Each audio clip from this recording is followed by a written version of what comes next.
In this video, I'm going to show you how you can fix something went wrong error on Google Meet app. If you're getting this error, something went wrong, please try again on Google Meet app. Then there are quite a number of steps you can take to fix this error. If this video helps, please like and subscribe to this channel.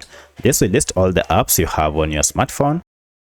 From the list, search for Meet. Here, go to Force Stop app to stop any background activities that might be causing this, and go to clear data here and choose clear cache, and okay, then clear all data. And now restart your smartphone and see if this has fixed your problem. In most cases, this should be enough to fix your issue, but should this not still work, then you want to check if we have an update for your app through Google Play Store. So if you have an update your app to the latest version, as this might be the reason you are experiencing this. But should you still experience an issue, then check and see if you have any VPN turned on. This might be a great issue. If you have a VPN turned on, try turn it off before you use it. After trying this, if you still have an issue, then most likely there is a problem with Google Meet server. For that, you need to try after some few minutes, and now everything should be up and running without any issue. So let me know which of this was able to fix your issue. If you have any other question, kindly let me know in the comment section. Otherwise, thanks for watching, and let's meet in the next video.